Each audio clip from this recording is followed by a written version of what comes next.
Hello everyone, Queer Theory presented by Anita and Nida Mustafa. It is a field of critical theory emerged in early 1990s out of queer studies. It can have various meanings depending upon its usage.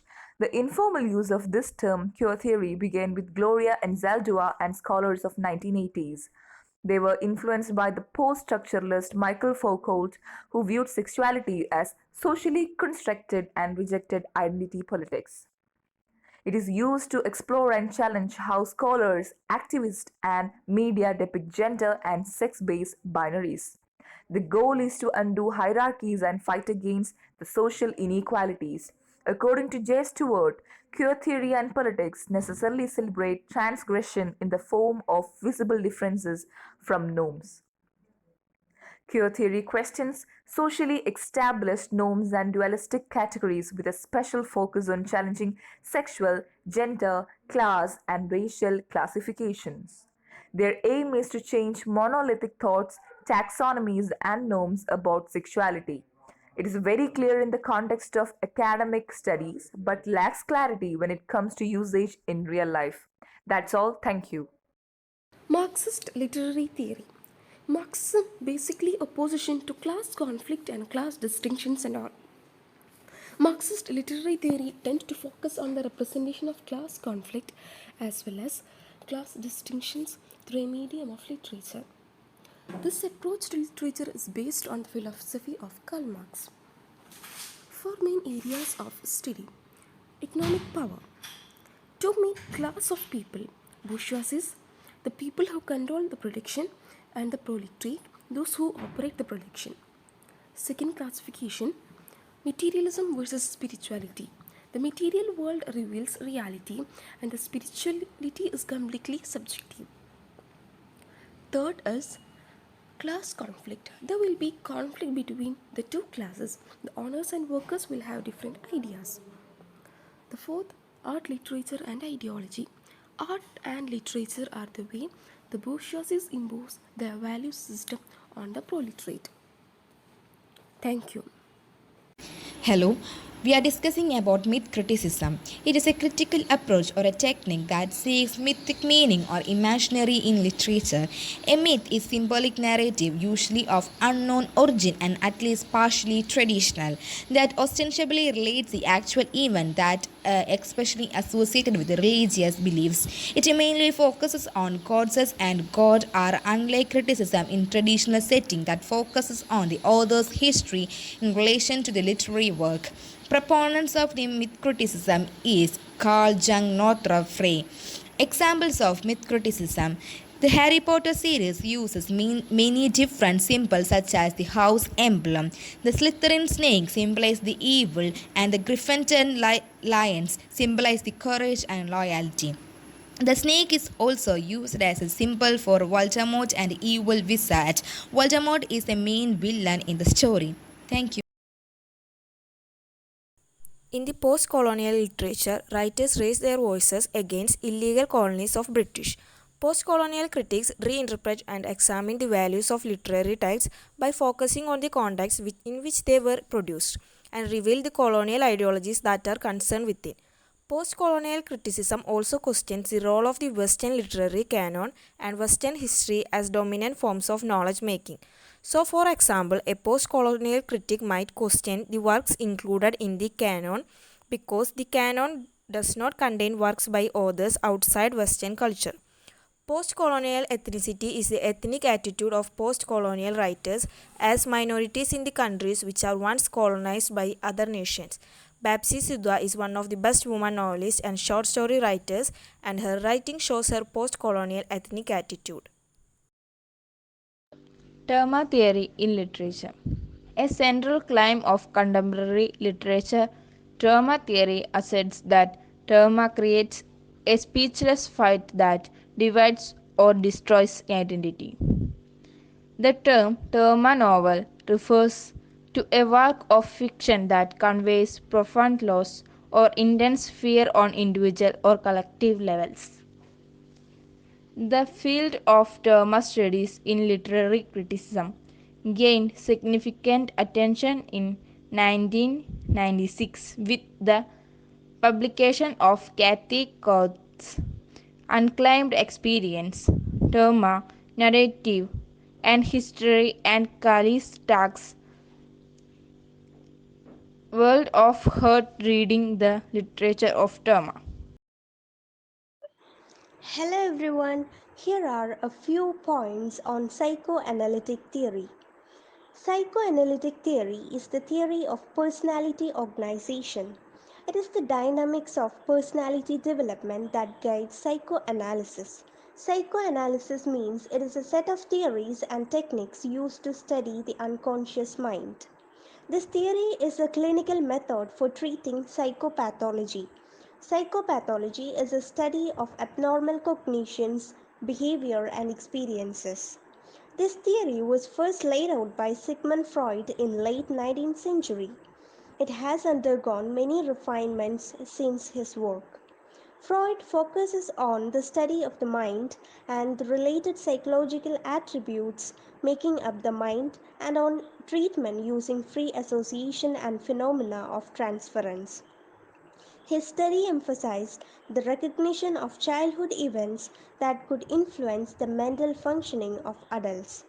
Here are some of the psychological theories. Psychosexual development theory. It is a stage theory that believes progress occurs through stages as libido is directed to different body parts.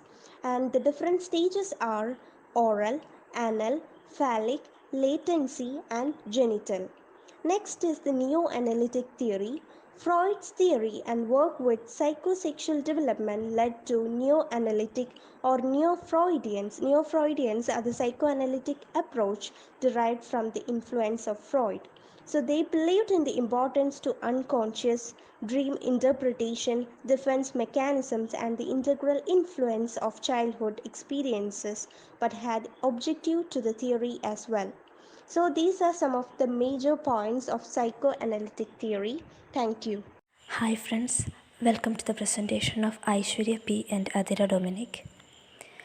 We are presenting about post-structuralism. Post-structuralism is actually a response to structuralism, and it is built on the insights of structuralism, and it holds all meaning to be fluid rather than universal and predictable. This post-structuralism theory was emerged in France in the late 1960s. This theory is closely related to postmodernism. Roland Barthes and Jacques Derrida are most closely associated with this movement. That's all about post-structuralism. Thank you. We are here to introduce a literary concept called liberal humanism. So what is liberal humanism? It can be defined as a philosophical and literary movement which the human and his capabilities are the central concern. The human and his capabilities are the center of this theory or this concept. So it can also be defined as a system of historically changing views that recognizes the value of the human being as an individual and his right to liberty and happiness.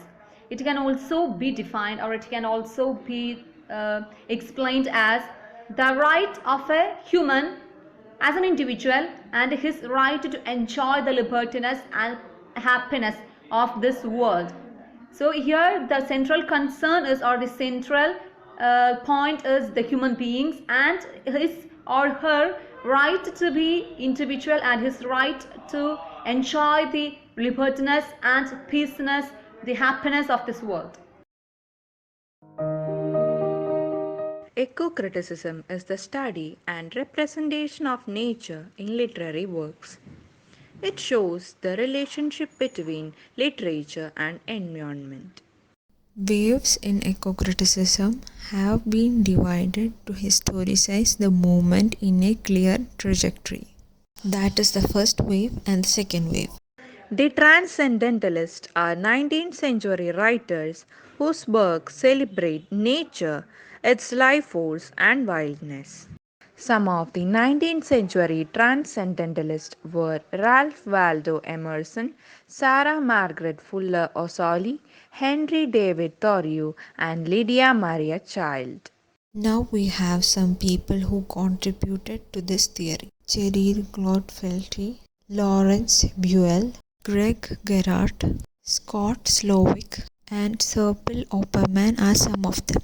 Movies related to eco-criticism. Avatar, All is Lost, 127 Hours, Into the Wild, The Grey, We Were Wanted, The 11th Hour are some of them. Silent Spring, an environmental book by Rachel Carson. Earth Day, a documentary film directed by Robert Stone. Good morning. We are presented a short explanation of structuralism. Structuralism has a literary movement. Structuralism is 20th century intellectual movement inaugurated in the 1950 by Claude Lévi-Strauss. He is a cultural anthropologist. It is a French movement. Ferdinand de Saussure is the father of structuralism. It is the human science's profound effect on linguistics, sociology, anthropology, and other fields of addiction to philosophy. Structuralism is an intellectual movement began in France in 1950. It was first appeared in the work of anthropologist Claude Lévi and the literary critic Roland Barthes. Structuralism imported in Britain mainly in the 1970s. Thank you. Today we are here to introduce you the theory of deconstruction. Deconstruction by its very nature defines institutionalization in an authoritative definition. Deconstruction in essence allows the readers to take part in a text in order to decipher new meaning. It is a theory opposed to structuralism. The concept of deconstruction was first outlined by the French philosopher Jacques Derrida. Deconstruction simply implies that words are like black dots on a white paper, that is, they are signs which can be variously interpreted. In Derrida's words, deconstruction seemed to center around the idea that language and meaning are often inadequate in trying to convey the message or idea a communicator is trying to express. Since the confusion stems from the language and not the subject, then one should break down or deconstruct the language to see if we can better understand where the confusion stems. He explored the interplay between language and the construction of meaning, and thus found out that words does not have a fixed meaning. Language does not have the same meaning in all conditions and circumstances. Language is not a stable object. The three major features emerge from Derrida's works as making the deconstruction possible are logocentrism, graphocentrism, and deference. Frees the readers from the traditional method of interpretation and opens up a new world for the readers to get into the text and decipher meanings. J. A.L.S. Miller, Paul Gaiman, Gayatri Chakraborty, Spivak, Jean Baudrillard, etc. are the other major contributors to the theory of deconstruction. And that's all about the theory of deconstruction. Thank you. Formalism. Formalism is a branch of literary theory and criticism which deals with the structures of text. It means that the external agents outside of the text are not taken into consideration. All the things about culture, politics, and the author's intent or the societal influences are excluded from formalism. It is an object-centered theory focusing only on the text and contents within the text such as grammar, syntax, science, literary tropes, etc. Formalism is an approach that concerns primarily with form as its name suggests. Thus, it places the greatest emphasis on how something is said rather than what is said. Formalists believe that a work is a separate entity, not at all dependent upon the author's life or the culture in which the work is created. Russian Formalism. Russian Formalism is a European counterpart of the Anglo-American New Criticism. It is a school of literary criticism that originated in the former Russia around 1915. In 1929-1930, it was censored by Stalin and its center of activity moved to Prague.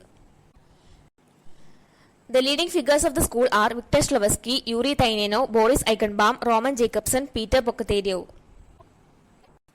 Formalism does not consider biographical information about the author, historical events outside of the story, or literary allusions, mythological patterns, or psychoanalytical traits of the character. This is an example for formalism.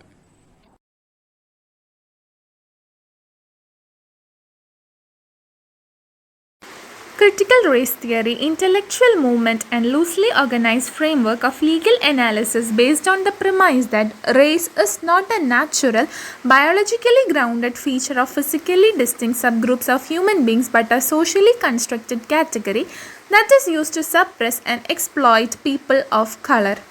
They also say that in US these are inherently racist insofar as they function to create and maintain social, economic and political inequalities between white and non-whites, especially African Americans.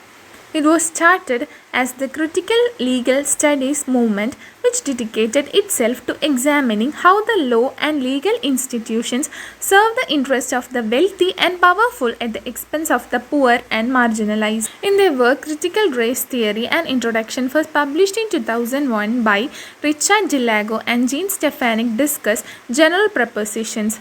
They have these many following claims. Race is socially constructed, not biologically natural. Second, racism in United States is normal, not aberrational. Third, owing to what critical race theorists call interest convergence or material determinism, legal advances for people of color tend to serve the interests of dominant white groups. Fourth, members of minority groups periodically undergo differential racialization or attribution to them of varying sets of negative stereotypes, again depending on the needs or interest of whites. Fifth, according to thesis of intersectionality or anti-essentialism, no individual can be adequately identified by membership in a single group. And sixth, the voice of color thesis hold that people of color are uniquely qualified to speak on behalf of other members of their groups regarding the forms and effects of racism. This consensus had led to the growth of the legal storytelling movement, which argues that the self-expressed views of victims of racism and other forms of oppression provide essential insight into the nature of the legal system. Hello, we are discussing about psychological approach. Psychological approach in literature refers to the way in which the work of a particular writer is analyzed through a psychological lens. This approach psychologically analyzes the author of the work or a character in his work. It helps the readers understand the motivations of the writers as well as the character. There are various approaches in contemporary psychology. An approach is a perspective that involves certain assumptions about human behavior. The late 19th century marked the start of psychology as a scientific enterprise. Psychology as a self-conscious field of experimental study began in 1879 when German scientist Wilhelm Wundt founded the first laboratory dedicated exclusively to psychological research in Leipzig. 7 approaches in psychology. There are several major contemporary approaches to psychology: behavioral, cognitive, psychodynamic, evolutionary, biological, humanistic, sociocultural, contextual. Examples of the psychological approach: Hamlet. Even Hamlet predates Freud's ideas when analyzing the book, such as Hamlet's Rebellion. Thank you. We are presenting the literary theory feminism. The term feminism can be used to describe a political, cultural, or economic movement aimed at establishing equal rights and legal protection for women. Modern feminist literary theory seeks to understand both the literary portrayals and representation of both men and women and people in the queer community. Feminist theory began in the 1960s. Feminism can be divided into 3 waves. Feminist theory emerged from the struggle for women's rights beginning in the 18th century with Mary Wollstonecraft's publication of A Vindication of the Rights of Women. Feminist theories bear a diverse label such as liberal feminism, cultural feminism, radical feminism, woman of color feminism, socialist feminism, postmodern feminism, and the third wave feminism. Thank you. New Historicism. New Historicism, a form of literary theory which aims to understand intellectual history through literature and literature through its cultural context, follows the 1950s field of history of ideas and refers to itself as a form of cultural politics.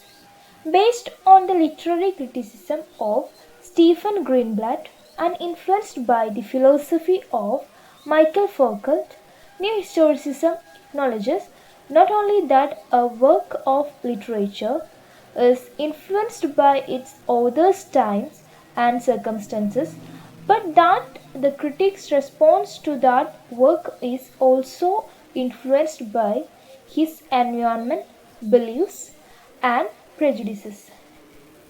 Thank you. What is new criticism? New criticism is the typical focus on describing the features of literary text, such as setting, conflict, theme, character, symbolism, literary techniques, and plot in general. New criticism era is from 1940 to 1960.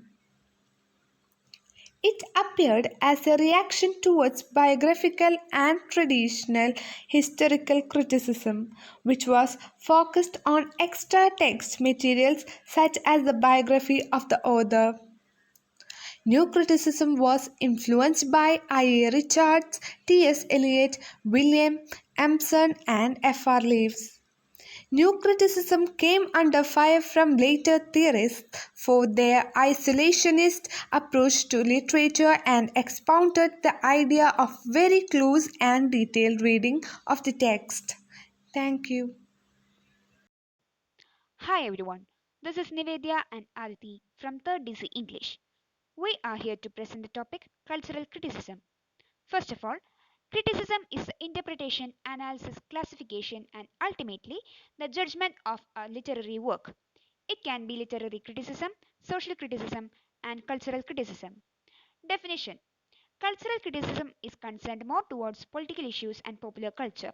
This form of criticism examines how different religions, ethnicities, class identifications, political beliefs, and individual viewpoints affects the way in which texts are created and interpreted. Objectives: to break down the boundary between high and low culture and to discover the political reason why a certain kind of cultural product is more valued than others, to understand the nature of social power as reflected in literary text, and to identify both the open and hidden values reflected in a cultural practice. Functions: criticizing cultural works, verifying cultural theory, supporting cultural history. Types of cultural criticism: theoretical, practical, historical, and diagnostic cultural criticism. Types of writing criticism. Orientations of cultural criticism. Objects of cultural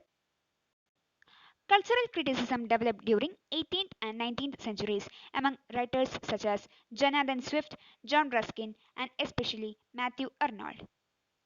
These are the theories of cultural criticism. As we all know, they are formalism, new criticism, structuralism, stylistics, psychoanalysis, and so on. Thank you for listening.